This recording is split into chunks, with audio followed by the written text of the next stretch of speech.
하나님 말씀 보도록 하겠습니다. 하나님 말씀은 사도행전 1장 3절에서 5절까지 말씀 봉독하도록 하겠습니다.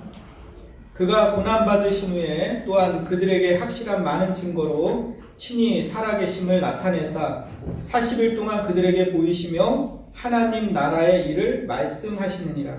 사도와 함께 모이사 그들에게 분부하여 이르시되 예루살렘을 떠나지 말고 내게서 들은 바 아버지께서 약속하신 것을 기다리라. 요한은 물로 세례를 베풀었으나 너희는 몇 날이 못되어 성령으로 세례를 받으리라 하셨느니라. 여러분, 이 시간에 우리 하나님 앞에 전심으로 우리 나아갑시다. 우리가 가지고 있는 모든 것을 좀 벗어던지고 아까 찬양에 있는 가사처럼 좀 내 안에 다 내려놓고 한마디로 말하면 우리가 가지고 있는 체면, 또 우리의 지위, 우리의 어떤 기도 제목까지라도 다 내려놓고 여기 어디 빈부의 격차가 있습니까? 이 안에서 한마디로 말해서 벌거벗은 채로 주님 앞에 나아가셨으면 좋겠어요. 태아가 부모님의 그 뱃속에서 막 아이가 나와서 그 벌거벗은 그 모습 그대로 우리가 좀 하나님 앞에 나아갔으면 좋겠습니다.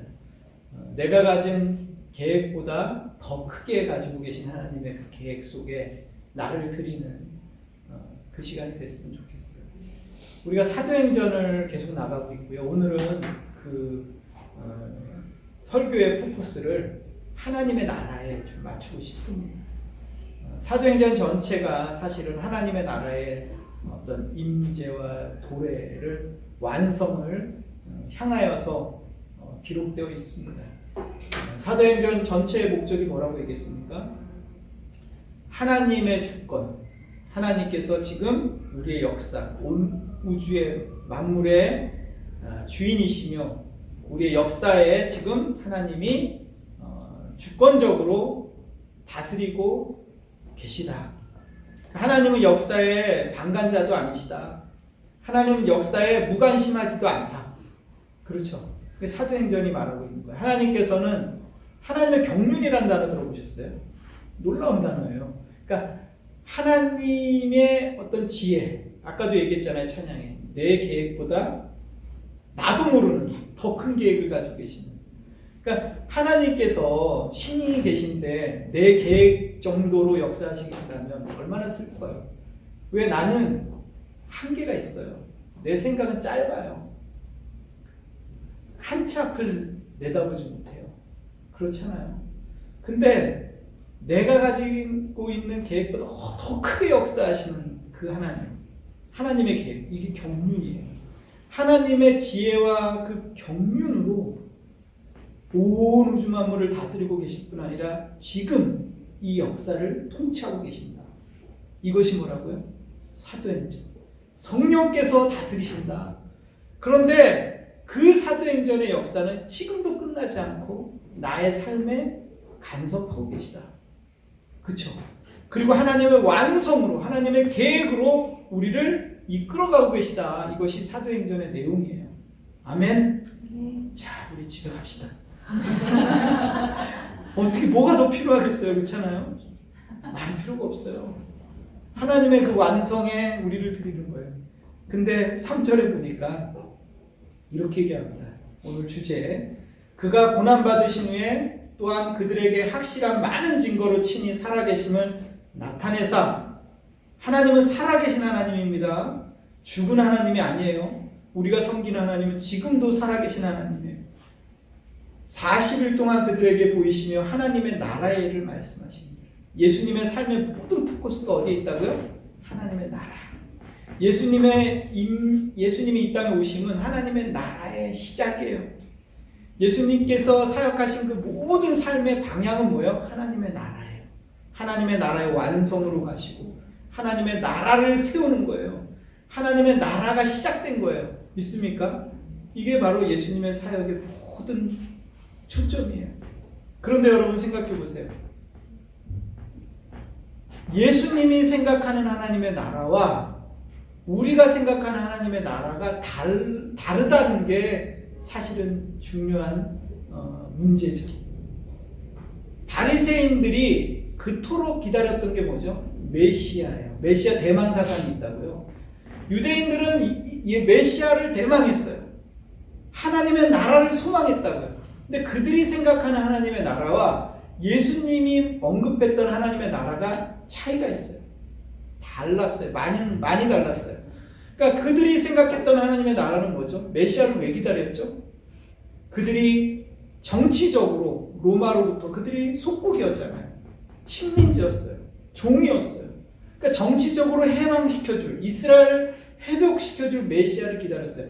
정치적으로 회복시켜주고 뿐만 아니라 경제적으로 또 우리를 회복시켜주고, 경제적, 정치적, 그러니까 말하자면 메시아가 와서 그 옛날처럼 우리를 완전히 우리의 나라를 우뚝 세워줄, 나의 나라를 세워줄, 나의 왕국을 세워줄 메시아를 대망했다고요. 근데 예수님이 오셔서 보니까 영 못마땅한 거예요.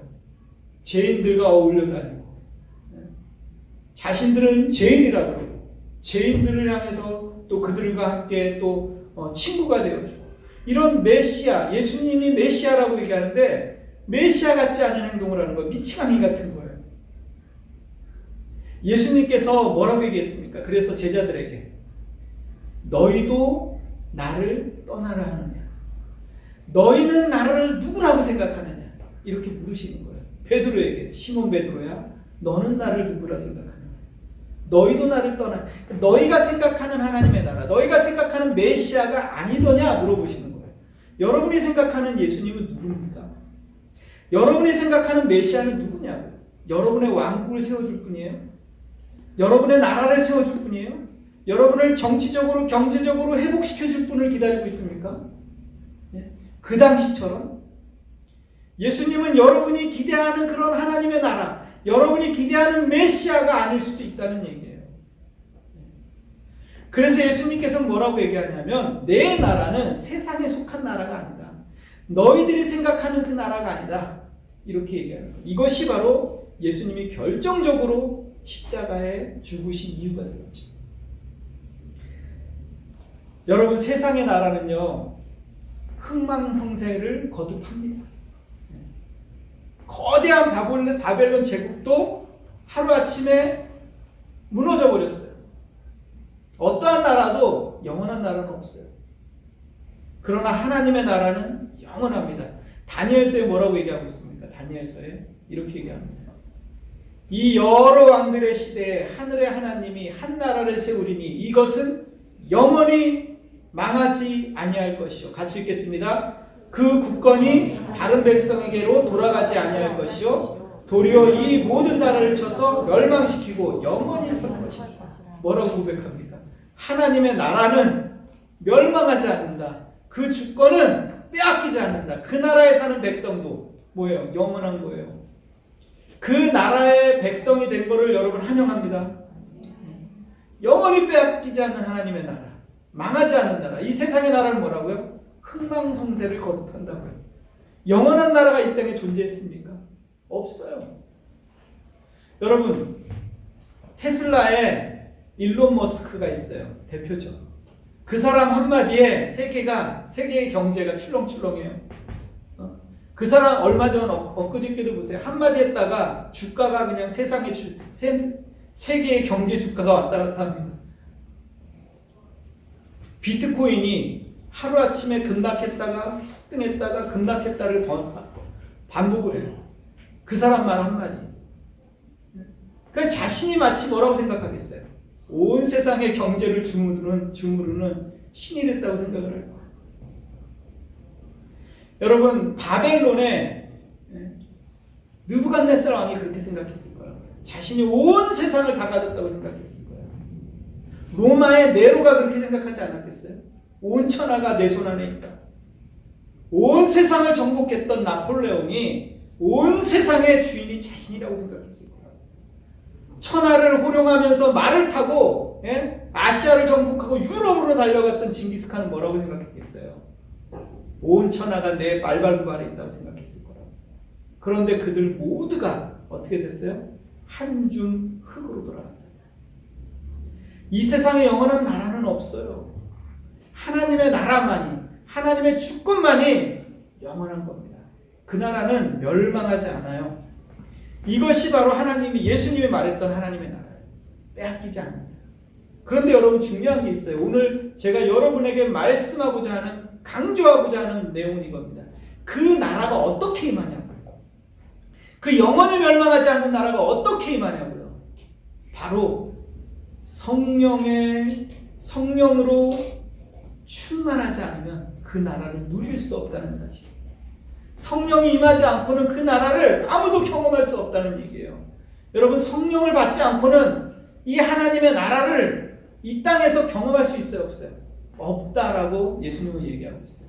그래서 6절에 보세요. 오늘 6절 말씀에 이렇게 말씀하고 있습니다. 6절에 보면 그들이 모였을 때에 예수께 여쭈어 이르되 주께서 이스라엘 나라를 회복하심이 이때니까, 제자들이 물어보는 거예요. 하나님의 나라를 회복하는 것이 이때입니까? 이때 제자들이 물었던 하나님 나라는 뭐예요? 육적인 나라를 얘기하는 거예요. 아까 그들이 얘기했던 것처럼 이 세상에 세워지는 나라, 자신의 왕. 이때입니까? 물어보는 거예요. 누가복음 17장 20절에 바리새인도 똑같은 질문을 합니다. 보십시오. 바리새인들이 하나님의 나라가 어느 때에 임하니까 묻거늘 예수께서 대답하여 이르시되 하나님의 나라는 볼 수 있게 임하는 것이 아니요 또 여기 있다 저기 있다고도 못하리니 하나님 나라는 뭐라고요? 너희 안에 있는. 여기 지금 제자들과 바리새인이 똑같은 질문을 하는 거예요. 하나님의 나라가 언제 임합니까? 그러니까 예수님이 뭐라고 얘기합니까? 제자들을 향해서 때와 시기는 아버지께서 자기의 권한에 두셨으니 너희가 알 바 아니요 오직 너희는 성령의 충만함을 받으라. 성령을 기다리라. 예수님께서 말하는 하나님의 나라와 제자들이 생각하는 하나님의 나라가 다른 나라를 얘기하고 있어요. 그 하나님의 나라, 예수님이 말하는 하나님의 나라는 완성될 것이다. 그건 아버지 손에 달려있다. 아버지가 때가 되면 그 나라를 완성시킬 것이다. 이렇게 얘기하고 있는 거예요. 너희는 성령을 받으라. 성령을 기다려라. 온 예루살렘과 유대아 땅끝까지로 증인이 되라. 이 얘기를 하고 있어요. 이 말이 뭡니까 여러분? 성령이 임하심은 곧 뭐예요? 하나님의 나라가 임하는 거예요. 하나님의 나라가 어떻게 임합니까 여러분? 보이지 않게 임한다고요. 너희 속에 있느니라. 뭐라고 얘기해요 바리새인? 중요한 키를 말씀하시죠. 여기 있다 저기 있다가도 못하리니 하나님의 나라는 뭐라고요? 너희 안에 있느니라. 성령의 임하심은 곧 하나님의 나라의 임재를 얘기하는 거예요. 여러분, 하나님의 나라가 여러분 속에 임했습니까? 이게 중요한 거예요. 하나님의 나라. 그래서 예수님께서 이 땅에 오셔서 공생애를 시작하실 때 예루살렘 성에 입성하시면서 제일 먼저 한 사역이 뭐예요? 성전을 정결케 하신 사역을 했던 거예요. 성전에 들어가서 돈 바꾸는 사람들의 상을 엎으시고, 매매하는 사람들의 상을 엎으시면서 뭐라고 얘기했어요 예수님이? 내 집을 강도의 소굴로 만들지 말라 그랬더니. 왜? 내 집이 뭐예요 여러분? 여러분의 마음, 성전이잖아요. 여러분의 마음을 하나님께서 성전 삼겠다 그랬잖아요. 근데 사람들은 어떻게 해요? 내 집, 내 마음을 강도의 소굴로 만들어버려요. 그냥 매매하는 것으로, 염려와 근심과 걱정으로 이 세상에 여러분, 내가 먹고 사는 문제 중요합니다. 근데 내 마음이 어떻게 해요? 시끌벅적하다고요. 온통 정욕으로 가득 차 있어요. 온통 세상의 욕망으로 가득 차 있다고요. 하나님의 집이 시끌벅적하다고요. 더럽혀져 있다고요. 예수님께서 이 땅에 오신 이유가 뭐라고요? 하나님의 나라를 세우게 하는 거예요. 여러분의 집이 정결케 되어야 해요. 내 마음이 사단에게 곳간의 키를 내준 거예요. 내 마음에 사단이 마음대로 들락날락하는 거예요. 그래서 내 마음에 자기 하고 싶은 대로 하는 거예요.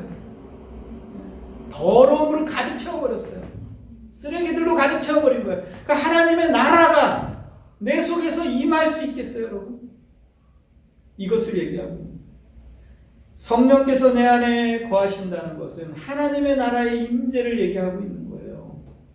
그래서 매일의 삶에 하나님의 나라가 임하게 하셔야 돼요. 매일의 삶에, 내 속에서. 내 삶에 하나님의 나라가 임하는 거예요. 매일의 삶 속에서. 여러분, 사도행전을 정의하면 뭐겠습니까? 한마디로 정의하면 뭐겠어요? 매일의 삶 가운데 하나님을 인식하는 거예요. 성령을 인식하는 거예요. 그리고 하나님의 눈앞에서 살아가는 것. 이것이 바로 사도행전. 여러분에게 묻겠습니다. 우리는 늘 인사할 때 이렇게 얘기하죠. 복 받으세요. 하늘 복 많이 받으세요. 이렇게 인사를 합니다. 너무 좋은 인사예요. 저는 그 하늘 복 많이 받으세요 라고 인사하는 거 굉장히 좋다고 생각해요. 여러분, 기독교에 기복신앙이 있을까 없을까요? 있죠. 모든 사람에게는 기복신앙이 있어요. 없다고 얘기하면 거짓말입니다. 여러분, 그런데 기복신앙이 나쁩니까?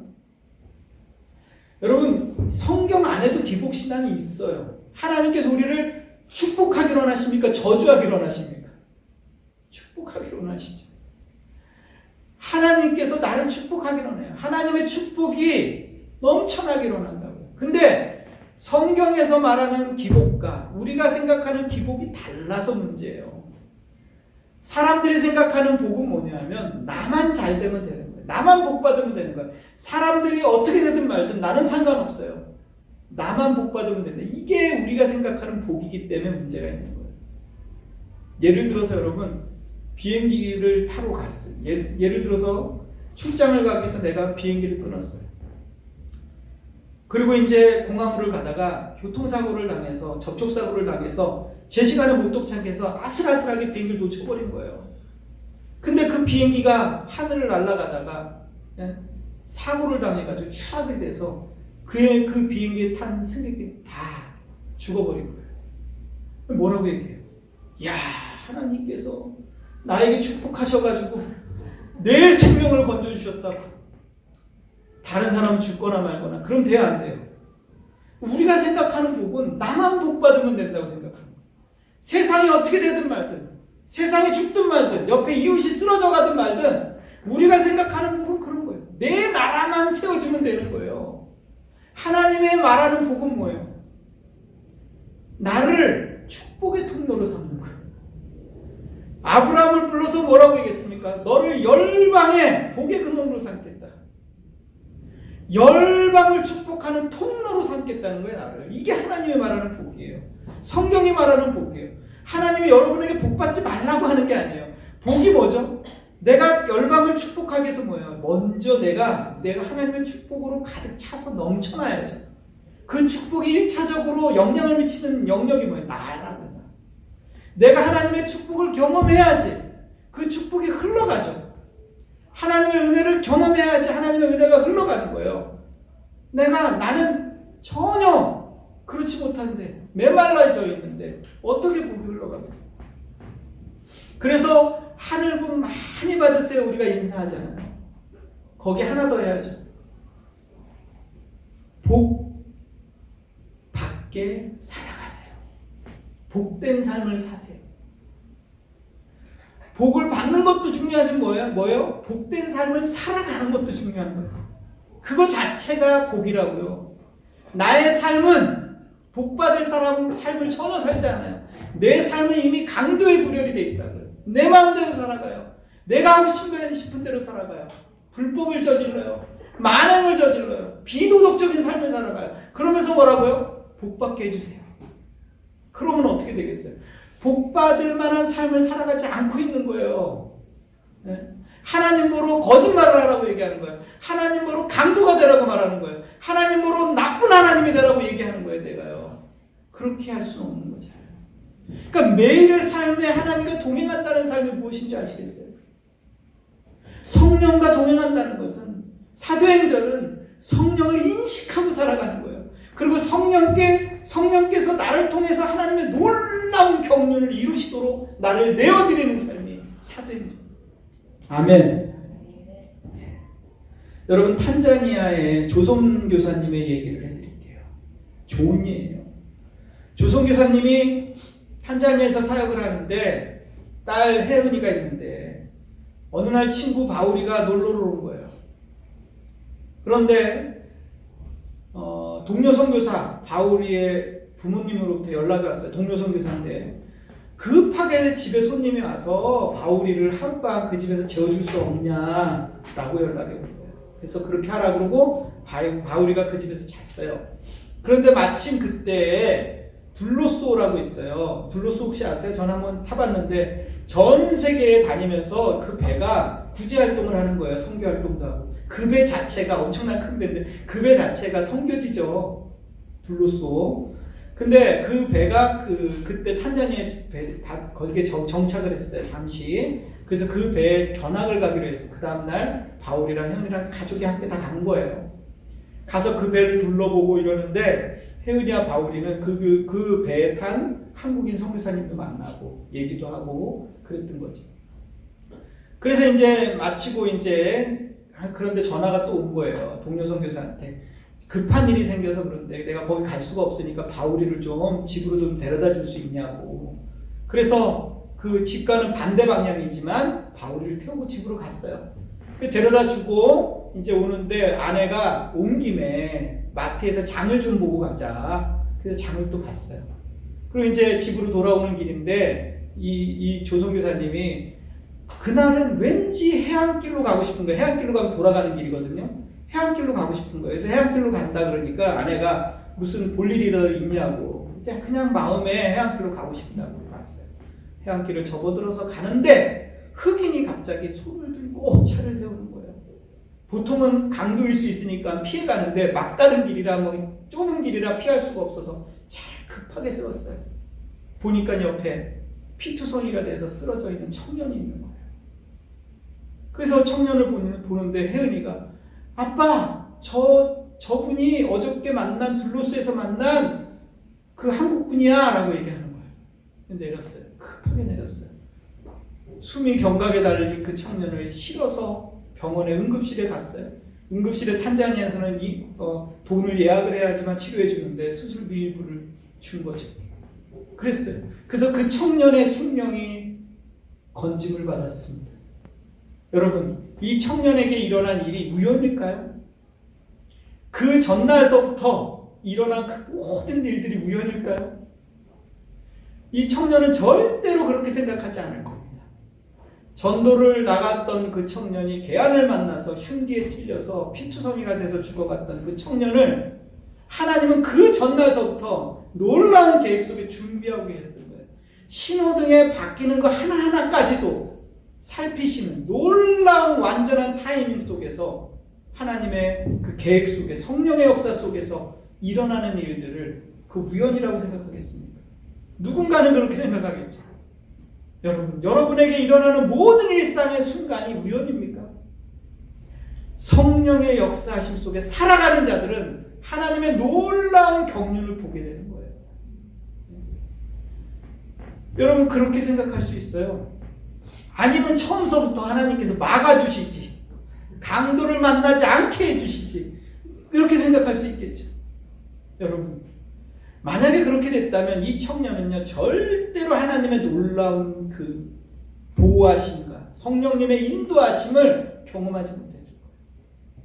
그 사건을 통해서 이 청년의 믿음은 더 강해졌어요. 성령님께서 나를 지키시는구나, 보호하시는구나, 함께 하시는구나, 성령님에 대한 친밀한 그 능력이, 교제가 그 안에서 일어나기 시작했다. 여러분의 인생은 어때요, 여러분? 여러분의 인생 속에서 굽이 일어나는 수많은 난간들이 없습니까? 그것이 완전히 제거되어서 살아갔다면 여러분은 로봇에 지나지 않잖아요. 여러분의 인생은 뭐예요, 여러분? 고난을 거듭하면서 하나님을 경험하면서 성령님의 역사를 체험하는 거 아니에요? 우리의 인생은요 사탄이 쳐놓은 덫이 곳곳에 있어요. 그물이 있고 덫이 있고 폭풍물이 있어요. 위험천만한 순간들을 넘기면서 살아간다고. 여러분 여기 자녀들이 있지만 앞으로 살아갈 인생 속에서 얼마나 많은 난간이 있어요. 그 많은 난간과 위험천만한 순간순간에 하나님의 보호하심을 믿습니까? 성령님께서는 나를 지키시며 보호하시는 보혜사 성령님이세요. 그 성령님을 인식하고 살아가는 자는 그 하나님의 놀라운 경륜들을 체험한다고요. 믿음이 성큼성큼 자라간다고요. 그러나 그것을 인식하지 못하는 자들은요 하나님의 나라를 경험하지 못하는 거라고. 성령의 임재는 뭐라고요? 하나님의 나라를 경험하는 거예요. 내 삶 속에서 매일의 삶에서 인식하는. 그래서 예수원에 가면은 이런 얘기가 있어요. 예수원이 있어요. 강원도에. 그 산골에 예수원이라는 곳에 있는데 많은 사람이 방문을 합니다. 근데 거기에 모토가 뭔지 아세요? 보이지 않는 하나님을 만지러 오게 하라. 눈에 보이지 않는 하나님을 만지기 위해서 많은 사람들이 거기 가는 거예요. 만져보기 위해서. 거기에 가면 예수님을 만질 수 있어요. 왜? 그곳은 예수원이 세워지기 초기서부터 무슨 생각을 했냐면 하나님의 주권을 인정하는 예수, 하나님의 주권을 인정하며 하나님을 인식하고 성령에 순종하며 살아가자예요. 그러니 오는 사람마다 하나님을 경험하는 거예요. 오늘날 교회가 존재하는 이유가 뭐예요? 하나님을 만지게끔 하기 위해서 존재하는 거예요. 나의 삶을 통해서 하나님, 매일의 삶을 통해서 하나님을 경험케 하는 거예요. 사람들에게. 이거 아니에요? 여러분, 우리가 고백을 합니다. 예수님이 뭐라고요? 길이요 진리요 생명이라고 얘기하는 거예요. 그런데 여러분, 예수님을 길이요 진리요 생명이라고 고백하는 게 중요한 게 아니에요. 그러면 그렇게 살아가느냐, 내가 어떻게 살 것이냐가 더 중요하다고요. 우리는 입술로는 맨날 고백해요. 예수님 길입니다, 진리입니다. 그런데 삶을 보면 전혀 그렇게 살지 않아요. 복된 삶을 살아가지 않는다고요. 하나님과 원수되어서 살아간다. 근데 복은 달라고 얘기해요. 내 속은 이미 강도의 구렬이 되어 있다고요. 예? 넘쳐난다고요. 정욕으로, 음란함으로, 더러움으로 넘쳐나요. 그러면서 입술로는 하나님, 복된 삶을 살게 해주세요. 이렇게 얘기하니까 안 되는 거죠. 성령님과 동행하시라고요. 여러분, 성령님이 이 자리에 있습니다. 그리고 나의 모든 삶에 성령님이 계세요. 왜? 내주하시는 분이에요. 나를 성전 삼으셨다고요. 내 안에 계신다고. 이 말을 명심하셔야 돼요, 여러분. 여러분, 그래서 성경이 에베소서에 뭐라고 얘기합니까? 5장 18절에 술 취하지 말라. 이는 방탕한 것이니 오직 성령의 충만함을 받으라. 술 취하지 말래요. 방탕한 것이라고 얘기하는 거예요. 여러분, 만약에 제가 목사잖아요. 그런데 술을 좋아하는 목사예요. 술을 좋아하는 목사예요. 좋아요? 술을 좋아하는 목사라 매일 술을 마시는 거예요. 나 혼자 마시는 건 너무 섭섭해. 그래서 술 친구들을 불러내서 마시고, 특별히 또 집사님들과 어울려서 술을 마시는 거예요. 우리 이 집사님, 이준호 집사님 술 한잔 합시다. 불러내서 술 한잔 하면서 매일 그러는 거예요. 매일. 그러면 어떻겠어요, 여러분? 이 자리에 앉아서 설교를 들으시겠어요? 저를 신뢰할 수 있겠어요? 이 바닥 좁잖아요. 저는 이미 아마 신뢰성을 잃어버릴 수 있어요. 왜? 한국의 정서가 그러니까. 술 먹으면 죄냐 아니냐 이 문제가 아니에요. 저는 포도주를 좋아합니다. 자주 안 마셔요. 고기 먹을 때 가끔 먹어요. 마셔요. 피로 회복을 위해서. 약처럼 마시죠. 그런 거 괜찮아요. 여러분, 근데 제가 만약에 그러면은 여러분이 먼저 생각하실 거예요. 하나를 보면 열을 알지, 목사님 저럴 수가 있나, 이럴 거예요. 근데 여러분, 제가 안 되는 건 여러분이 됩니까? 제가 안 되는 건 여러분도 안 되고, 여러분이 안 되는 건 저도 안 되는 거예요. 왠지 아십니까? 우리 모두는 하나님 앞에서 신자를 때문에. 거기에 계급이 없고 신분이 없어요. 거기에 남녀노소가 없어요. 우리 모두는 하나님의 백성이에요. 하나님의 자녀고 하나님의 임재가 있는 곳이에요. 하나님의 성전. 매일의 삶에 하나님이 임하게 하라는 건 뭐냐면, 매일의 삶에 성령님을 인식하는 거예요. 그리고 그 성령의 뜻이 무엇인지 생각하고 거기에 나를 드리는 거예요. 그 하나님의 나라가 나의 속에 임하는 거고, 그 하나님의 나라가 나를 통로 삼아서 이웃에게 흘러가는 거예요. 이것이 바로 축복이에요. 이것이 바로 사도행전이 말하는 정의예요. 놀랍죠? 여러분의 삶에 그렇게 되도록, 내 삶의 영역 속에서 강도에게 내 삶의 영역에 키를 내준 것은 없는가? 나의 삶의 곳간에 그 열쇠를 맡기지는 않았나 생각하셔야 되는 거예요. 매일의 삶 속에서. 그리고 그런 영역 속에서 하나님께서 나를 다스리는 영역이 늘어날 수 있도록 해야 돼요. 점점. 그래서 내 삶의 주인이 내가 아니라 하나님의 그 주권, 하나님의 나라가 영원한 나라가 통치하시도록 내어드리는 것. 이것이 여러분의 삶의 복된 삶이에요. 결론적으로 여러분 다시 한번 생각하시기 바랍니다. 여러분, 우리는 연약하고 우리는 부족합니다. 그런데 여러분, 하나님 정말 축복된 삶이란 뭐냐? 정말 축복된 삶은 뭐냐면 누군가에게 내가 선물이 되는 거예요. 그것이 참된 복이에요. 내 삶이 누군가에게 선물이 되게 하라. 여러분, 이게 좋아요? 내 삶이 누군가에게 저주가 되게 하라. 이게 좋아요. 여러분의 삶이 축복의 통로가 된다는 건 내 삶이 누군가에게 선물이 되게 하는 거예요. 여러분, 인생을 사는데 쉽지 않아요. 남편과 아내 늘 마음이 맞을 수가 없어요. 자식과 부모 늘 화목할 수 없어요. 우린 때로는 싸우기도 하고 다투기도 하고 마음 의견이 일치하지 않을 때도 있어요. 그러나 뭐예요? 내가 저 사람의 선물이지 라고 생각하면 참아줄 수 있는 거예요. 내가 저 사람의 선물이 돼야지 라고 생각하면 넘어갈 수 있는 거예요. 그러는 거예요. 여러분, 나이가 들면 많이 안 싸워요. 왠 줄 아세요? 넘어가주기 때문에 그러는 거예요. 인정해주고 넘어가주고 그 사람을 인정해주는 거, 그대로 있는 모습 그대로. 그래서 안 싸우는 거예요. 그러니까 우리 인생 속에서요, 많은 영역 속에, 사소한 영역 속에서 하나님의 다스림이 임하도록 해야 되는 거예요. 하나님이 다스린다는 것은 저 나라에 가서 멀리 천국 가서 이루어지는 나라가 아니에요. 지금 현재 나의 모든 삶 속에서 하나님을 만질 수 있도록 고통 속에서도, 기쁨 속에서도, 감사 속에서도, 슬픔과 고난 속에서도 하나님이 느껴질 수 있어야 되는 거예요. 고난은 고난대로, 기쁨은 기쁨대로, 성공은 성공대로 그 속에서 하나님을 경험할 수 있는 것이에요. 그것이 하나님의 임재입니다. 여러분, 지금 여러분의 삶 속에서 때로는 어렵고 힘들고 그러한 삶을 걸어갈 수도 있어요. 그런데 여러분, 하나님의 함께 하시는 성령님이 역사하시면 그것이 바로 축복의 순간이 되는 거예요. 여러분, 우리가 살면 얼마나 살겠어요? 우리가 가지면 얼마나 많이 가지겠어요? 우리가 누리면 얼마나 많이 누리겠어요? 네? 한 번에 끝납니다. 우리의 숨이 한 번에 끝난다. 여러분, 밤에 잤다가 아침에 평안하게 눈 뜨는 게 은혜예요. 밤새 안녕하는 게, 그렇잖아요? 숨을 딱 멈춰. 여러분 5분만 한번 숨을 참아보세요. 지금 이 시간에 딱 맞고서. 답답하죠.